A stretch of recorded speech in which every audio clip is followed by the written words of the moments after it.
Hello students, आपके इस YouTube channel social pharmacy by SD पर चल रहा है B pharma second year semester third के सब्जेक्ट फार्मास्यूटिकल इंजीनियरिंग का लेक्चर सीरीज। इस सीरीज का यह दूसरा वीडियो है। इससे पहले वाले वीडियो में आप लोगों ने देखा था फार्मास्यूटिकल इंजीनियरिंग सब्जेक्ट का इंट्रोडक्शन और यूनिट फर्स्ट का first topic flow of fluid. उस वीडियो को देखने के लिए आप चैनल के प्लेलिस्ट में जाके देख सकते हैं। इस वीडियो में आप लोग देखेंगे मैनोमीटर्स और टाइप्स ऑफ मैनोमीटर्स। तो आइए स्टार्ट करते हैं। Manometers manometers are the devices which are used for the measurement of pressure of fluid। Manometer एक डिवाइस होता है जिसका यूज फ्लूइड के प्रेशर को मेजर करने के लिए किया जाता है। फ्लूइड का मतलब है जैसे लिक्विड और गैस। ये कोई पाइप है जिसमें एक फ्लूइड फ्लो हो रहा है। जब किसी भी पाइप में फ्लूइड का फ्लो होता है तो उस फ्लूइड के द्वारा पाइप के वाल पर कुछ ना कुछ प्रेशर लगता है। उसी टाइप से यहाँ भी इस फ्लूइड के द्वारा इस पाइप के वाल पर कुछ ना कुछ प्रेशर लग रहा होगा। इसी प्रेशर को मेजर करने के लिए मैनोमीटर यूज किया जाता है। और जैसे ये कोई वेसल है, इसमें वाटर रखा हुआ है। इस वाटर के द्वारा इस वेसल के वाल पर कुछ ना कुछ प्रेशर लग रहा होगा। इस प्रेशर को मेजर करने के लिए मैनोमीटर यूज किया जाता है। मैनोमीटर के हेल्प से हम पाइप के या वेसल के वाल पर जो फ्लूइड के द्वारा प्रेशर लग रहा है उसको आसानी से मेजर कर सकते हैं। और इस पाइप के यदि हमें दो पॉइंट पर लगने वाले प्रेशर डिफरेंस को मेजर करना है तो इसको भी मैनोमीटर की हेल्प से मेजर किया जा सकता है। नेक्स्ट देख लेते हैं टाइप्स ऑफ मैनोमीटर्स। मैनोमीटर्स कितने प्रकार के होते हैं। There are mainly three types of manometers. तो मैनोमीटर्स मेनली तीन प्रकार के होते हैं, जैसे सिंपल मैनोमीटर और डिफरेंशियल मैनोमीटर और इंक्लाइंड मैनोमीटर। आइए इन मैनोमीटर्स को डिटेल में देख लेते हैं। फर्स्ट है सिंपल मैनोमीटर। सिंपल मैनोमीटर इसलिए कहा जाता है क्योंकि इससे प्रेशर डिफरेंस को मेजर करना बहुत आसान रहता है। It is also known as U tube manometer. Simple manometer को यू ट्यूब मैनोमीटर भी कहते हैं। जैसे ये सिंपल मैनोमीटर का डायग्राम है। यहाँ पर ये ट्यूब है जो कि यू शेप में मुड़ा हुआ है, इसलिए इसको यू ट्यूब मैनोमीटर भी कहा जाता है। Simple manometer consist of transparent glass tube. जो सिंपल मैनोमीटर होता है वो ट्रांसपेरेंट ग्लास का ट्यूब होता है। This manometer is most commonly used one. और यह मैनोमीटर बहुत ज्यादा उपयोग में लिया जाने वाला मैनोमीटर होता है। One end of these remains open to an atmosphere and other end are connected to a point where pressure is to be measured। जब सिंपल मैनोमीटर की हेल्प से किसी भी पाइप या वेसल में फ्लूइड के द्वारा जो प्रेशर लग रहा होता है उसको मेजर करना होता है, तो मैनोमीटर का एक सिरा उस पॉइंट से कनेक्ट कर देते हैं जहां का हमें प्रेशर मेजर करना होता है। और जो मैनोमीटर का दूसरा सिरा होता है वो हवा में खुला छोड़ देते हैं। जैसे ये कोई पाइप है जिसमें एक फ्लूइड फ्लो हो रहा है। हमें इस पाइप के इस वाले एरिया में फ्लूइड के द्वारा क्या प्रेशर लग रहा है उसको मेजर करना है। तो इसको मेजर करने के लिए मैनोमीटर लेंगे और मैनोमीटर का एक सिरा इस वाले पॉइंट से कनेक्ट कर देंगे और जो मैनोमीटर का दूसरा सिरा होगा उसको एटमॉस्फेयर में खुला छोड़ देंगे। जैसा आप यहाँ डायग्राम में देख सकते हैं, मैनोमीटर का एक सिरा पाइप के इस वाले पॉइंट से कनेक्ट किया गया है और वहीं दूसरा सिरा जो है वो एटमॉस्फेयर में खुला हुआ है। तो इस टाइप से प्रेशर को मेजर किया जाता है। अब यहाँ पर जो प्रेशर मेजर होगा वो पाइप में क्या प्रेशर है फ्लूइड का उसको कंपेयर किया जाएगा एटमॉस्फेरिक प्रेशर से। मतलब एटमॉस्फेरिक प्रेशर और फ्लूइड का प्रेशर, दो डिफरेंट प्रेशर डिफरेंस को मेजर किया जा रहा है यहाँ पर। मतलब दो प्रेशर के बीच के अंतर को यहाँ पर मेजर किया जा रहा है। Before using simple manometer is filled with a liquid A of density rho A kg per meter cube। Simple manometer का यूज करने से पहले इस मैनोमीटर में एक लिक्विड फिल कर दिया जाता है। जैसा आप यहाँ डायग्राम में देख सकते हैं, पॉइंट 2 और पॉइंट 3 के बीच में एक लिक्विड फिल किया गया है, जिस लिक्विड का नाम है लिक्विड ए। जब किसी लिक्विड की बात आ जाती है तो उस लिक्विड की कुछ ना कुछ डेंसिटी होती है, और हमेशा लिक्विड की डेंसिटी को रो से रिप्रेजेंट किया जाता है। उसी टाइप से यहाँ पर जो लिक्विड ए फिल किया गया है उसकी भी कुछ ना कुछ डेंसिटी होगी। तो इस लिक्विड की डेंसिटी को रो ए से रिप्रेजेंट किया गया है, और केजी पर मीटर क्यूब डेंसिटी का यूनिट होता है। The liquid A and liquid B are immiscible and the interface can be seen clearly। और जो यहाँ पर लिक्विड A फिल किया गया है वह लिक्विड B में इमिसिबल होता है, इसलिए इन दोनों लिक्विड के बीच का जो इंटरफेस होता है वो हमें क्लियरली दिखाई देता है। जैसे किसी कंटेनर में यदि हम पहले वाटर ले लेते हैं और उसके ऊपर आयल को डालते हैं, तो वाटर और आयल दोनों आपस में इमिसिबल होते हैं, इसलिए दोनों के बीच का जो इंटरफेस होता है, जो लेयर होती है, वो हमें दिखती रहती है कि उस लेयर के नीचे वाटर है और उसके ऊपर आयल है। तो उसी टाइप से यहाँ भी लिक्विड बी और लिक्विड ए दोनों आपस में इमिसिबल हैं, तो इनके बीच का जो इंटरफेस होता है वो क्लियरली दिखता रहता है। यहाँ पर लिक्विड ए तो आपको अभी बताया गया है कि इस मैनोमीटर में फिल किया जाता है यूज करने से पहले। तो जो लिक्विड बी है ये क्या है, आइए देखते हैं। Liquid B is the pipe liquid where pressure to be measured. तो जो लिक्विड बी होता है वह वह लिक्विड होता है जिसका प्रेशर हम मेजर कर रहे होते हैं। पहले हम मैनोमीटर को लेंगे और उसमें लिक्विड ए फिल करेंगे। लिक्विड ए को फिल करने के बाद में मैनोमीटर को हम उस पॉइंट से कनेक्ट करेंगे जिस पॉइंट का हमें प्रेशर मेजर करना है। जैसे पाइप के इस वाले पॉइंट पर फ्लूइड के द्वारा क्या प्रेशर लग रहा है, इसको मेजर करना है। तो मैनोमीटर में लिक्विड ए को फिल करने के बाद में मैनोमीटर का एक सिरा इस वाले पॉइंट से कनेक्ट कर देंगे। जब इस वाले पॉइंट से कनेक्ट करेंगे तो जो फ्लूइड इस पाइप में फ्लो हो रहा है वो फ्लूइड इस ट्यूब में भर जाएगा। तो यही होता है लिक्विड बी। जो पाइप होता है जिसका हम प्रेशर मेजर कर रहे होते हैं उसमें जो फ्लूइड फ्लो कर रहा होता है वही फ्लूइड होता है liquid B. If two different pressures are applied on the two arms, the meniscus in one arm will be higher than other। जब यहाँ पर एक आर्म पर फ्लूइड का प्रेशर लग रहा है और वहीं दूसरे आर्म पर एटमॉस्फेरिक प्रेशर लग रहा है, तो इसका मतलब दोनों आर्म पर अलग अलग प्रेशर लग रहे हैं। यहाँ पर फ्लूइड का प्रेशर लग रहा है जिसका हमें प्रेशर मेजर करना है, और इस वाले आर्म पर एटमॉस्फेरिक प्रेशर लग रहा है क्योंकि ये वाला आर्म हवा में खुला हुआ है। तो यहाँ पर दो डिफरेंट प्रेशर लग रहे हैं। ये मान लेते हैं कि जो एटमॉस्फेरिक प्रेशर है वो फ्लूइड के प्रेशर से कम है, मतलब फ्लूइड का प्रेशर एटमॉस्फेरिक प्रेशर से जनरली ज़्यादा ही होता है।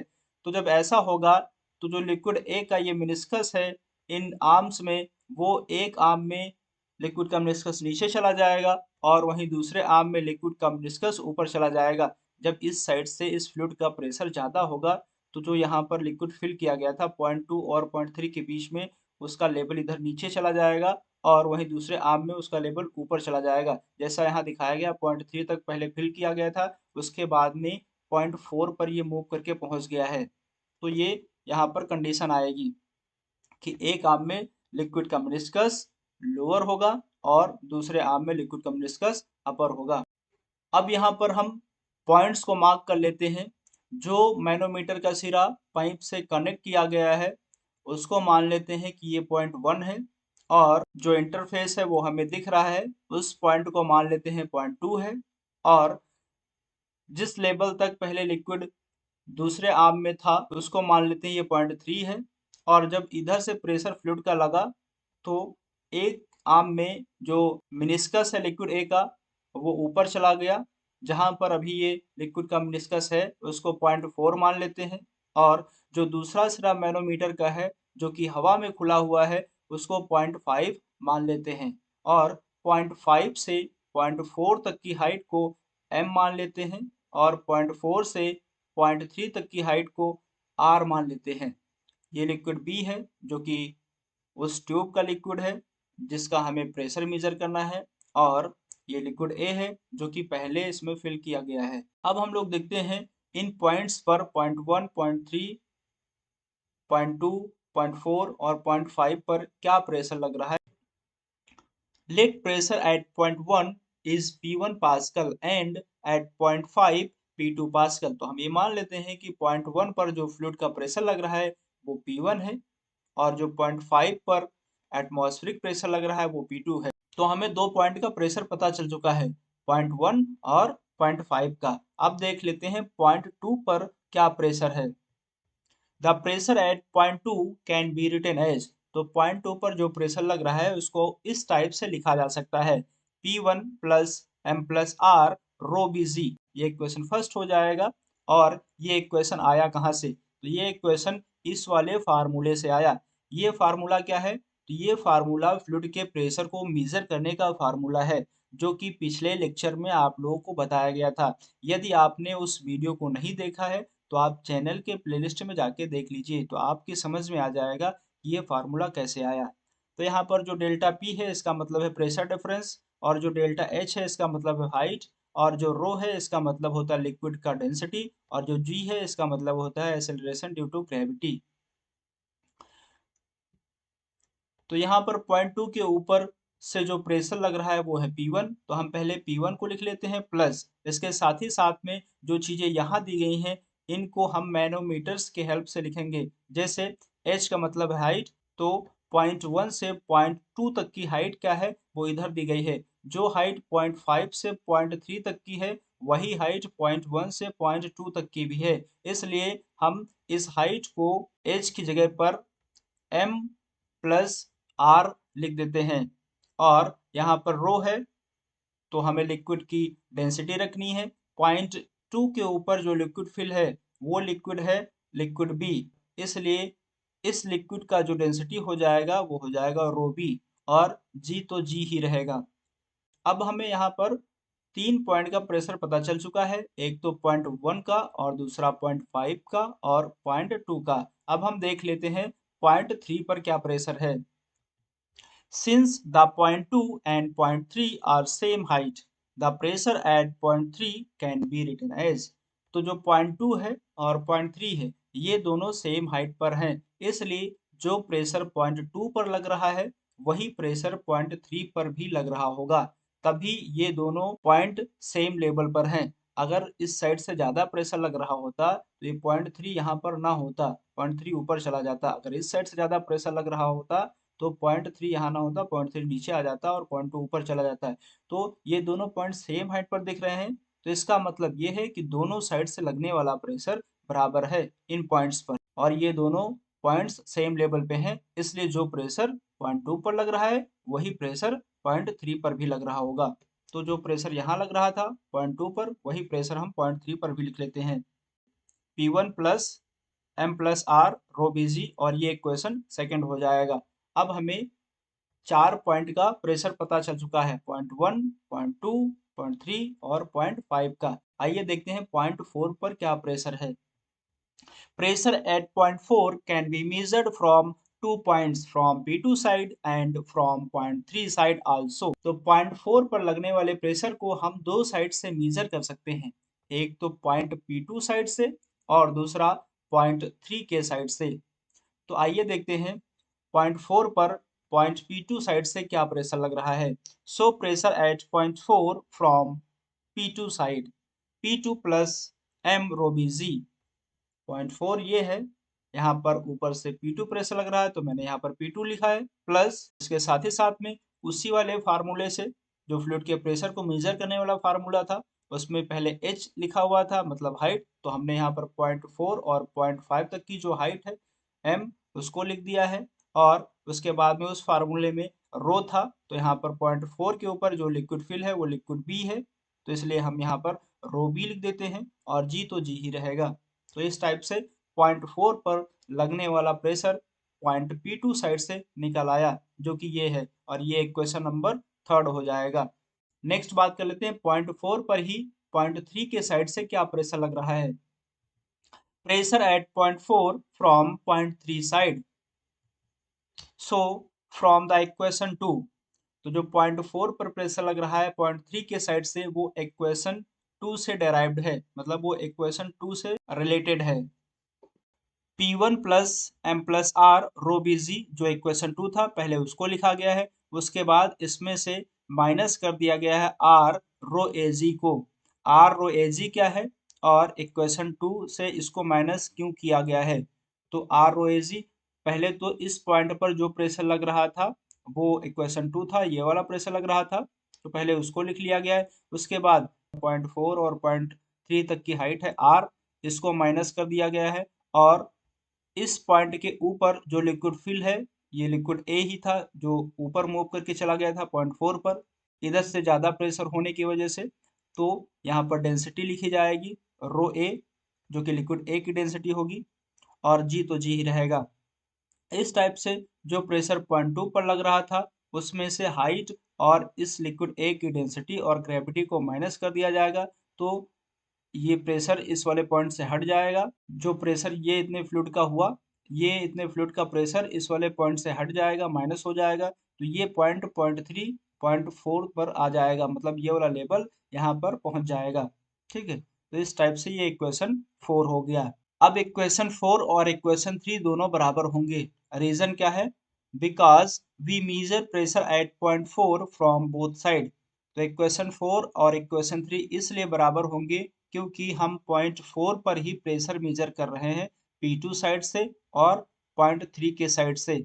मतलब बात एक ही पॉइंट की हो रही है। जैसे आप कहीं पर बैठे हुए हैं या खड़े हैं, तो आप तभी वहां पर आसानी से खड़े या बैठे हैं क्योंकि आपके चारों साइड से जो प्रेशर लग रहा है वो बराबर है। अगर एक साइड से आप पर लगने वाला प्रेशर कम हो जाए तो शायद आप गिर जाएंगे।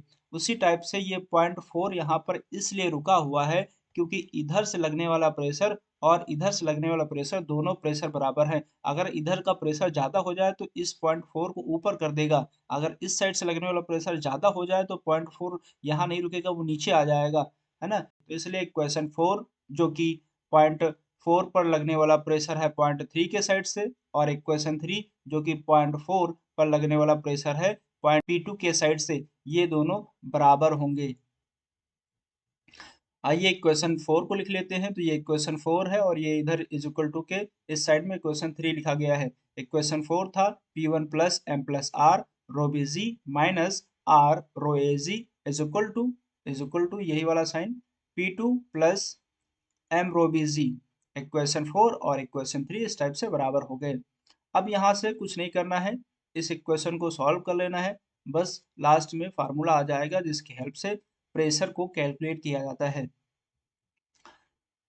तो यहाँ पर जो P1 इस साइड है इज इक्वल टू के और P2 इस साइड है इज इक्वल टू के, ये राइट साइड वाले P2 को हम P1 वाले साइड में लेके आ जाते हैं क्योंकि ये दोनों PP है और प्रेशर है, इसलिए हम इस P2 को इस साइड लेके आते हैं। और इज इक्वल टू के इस साइड में P2 है तो ये प्लस में है, जब इज इक्वल टू के इस साइड में ये P2 आएगा तो ये माइनस में हो जाएगा। तो यहाँ पर वही किया गया है P1 minus P2 plus plus M plus are rho B ji minus are rho A G minus are rho A G is equal to M rho B G. P2 तो उस साइड चला गया, तो यहाँ पर सिर्फ एम रो बी जी ही बचेगा। अब क्या करना है, जो ये प्लस का m plus are rho B ji minus are rho A g है, यहाँ से यहाँ तक की इतने पोर्शन को इज इक्वल टू के इस साइड लेके आना है, राइट साइड में ले जाना है।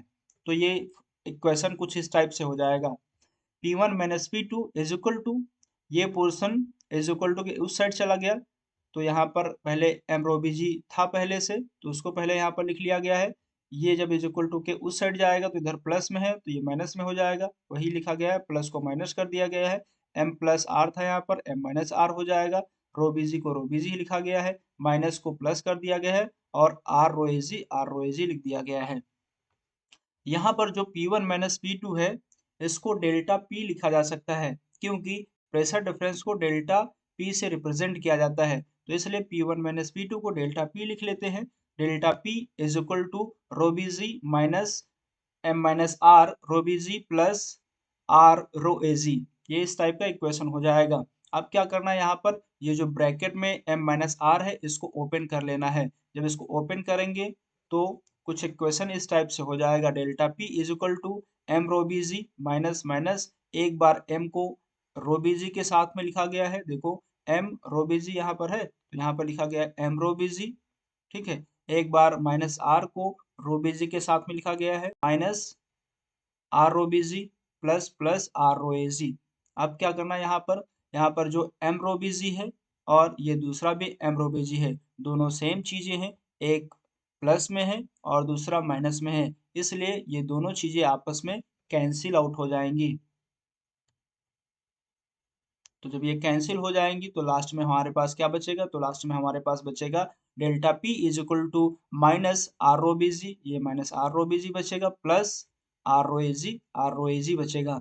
अब इस इक्वेशन में क्या करना है कि ये माइनस का आर रो बी जी है और ये प्लस का आर रो ए जी है, इसलिए हम प्लस वाले को पहले लिख लेते हैं और माइनस वाले को बाद में लिख लेते हैं। तो ये इक्वेशन इस टाइप से हो जाएगा, delta P is equal to R rho A G, जो प्लस वाला था उसको पहले लिख लिए और माइनस वाले को बाद में यहाँ लिख दिए माइनस आर रो बी जी। अब यहाँ पर क्या करना, दोनों में हमें आर और जी दिख रहा है, यहाँ भी आर और जी है, यहाँ भी आर और जी है। इन आर और जी को हम कॉमन ले लेंगे, तो आइए कॉमन लेते हैं।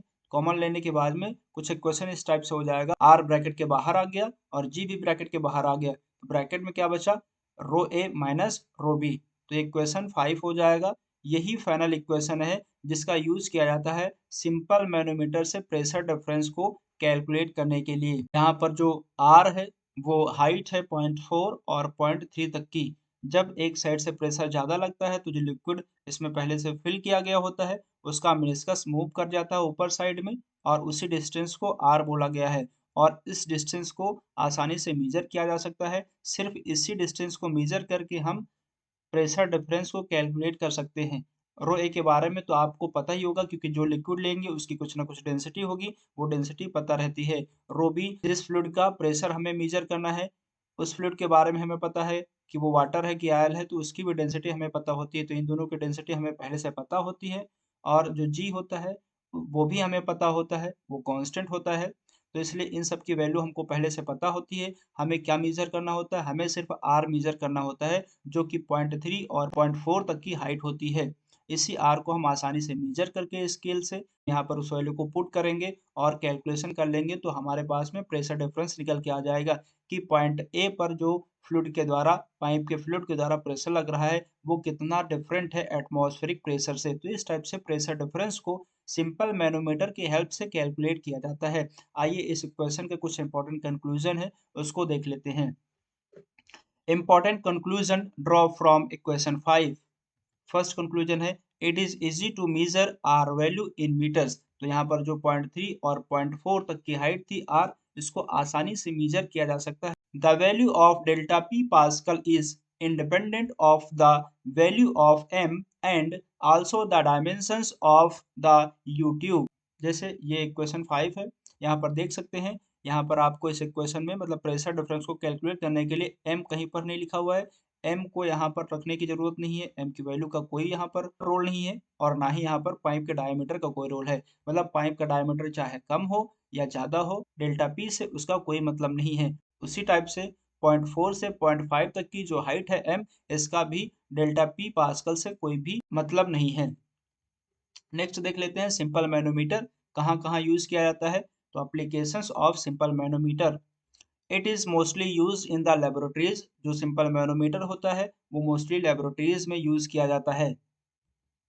It helps in measuring the consumption of gases in chemical industry. और सिंपल मैनोमीटर की हेल्प से जो गैसेस का कंजप्शन होता है केमिकल इंडस्ट्रीज में उसको भी मेजर किया जा सकता है। Manometers are used in conjunction with flowmeters like orifice and venturimeter for the measurement of flow of fluid.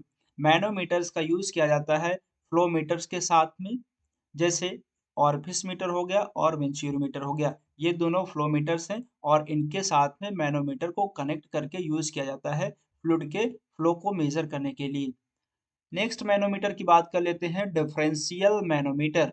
Differential manometer को डिफरेंशियल मैनोमीटर इसलिए कहा जाता है क्योंकि इस मैनोमीटर से एक ही पाइप या एक ही वेसल के किन्हीं दो पॉइंट के बीच प्रेशर डिफरेंस को मेजर करने के लिए यूज किया जाता है, इसलिए इसको डिफरेंशियल मैनोमीटर कहते हैं।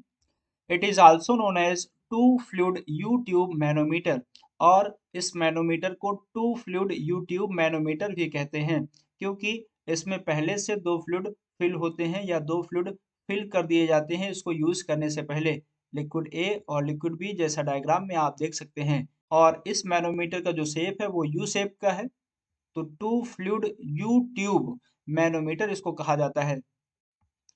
It is used to measure the differences of pressure between 2 points in the pipe or vessel containing fluid. Differential manometer की हेल्प से पाइप के किन्हीं दो पॉइंट के बीच प्रेशर के अंतर को मेजर किया जाता है, या कोई वेसल है जिसमें फ्लूइड रखा हुआ है, उस वेसल के किन्हीं दो पॉइंट के बीच प्रेशर डिफरेंस को मेजर करने के लिए यूज किया जाता है।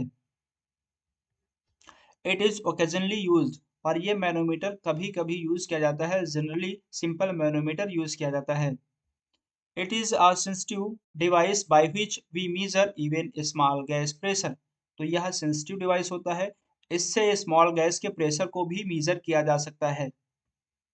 जैसे ये कोई पाइप है, हमें इस पाइप के इस वाले एरिया पर फ्लूइड का क्या प्रेशर है और इस पाइप के इस वाले एरिया पर फ्लूइड का क्या प्रेशर है, इन दोनों प्रेशर के अंतर को हमें मेजर करना है कि ये प्रेशर इस वाले पॉइंट से कितना ज़्यादा है या फिर ये प्रेशर इस वाले पॉइंट से कितना ज़्यादा है, तो डिफरेंशियल मैनोमीटर यूज किया जाता है। सिंपल मैनोमीटर जो प्रेशर डिफरेंस मेजर कर रहा था वो पाइप के एक पॉइंट को कंपेयर कर रहा था एटमॉस्फेरिक प्रेशर से, और यहाँ पर एक ही पाइप के किन्हीं दो पॉइंट के बीच में प्रेशर डिफरेंस को मेजर किया जाता है।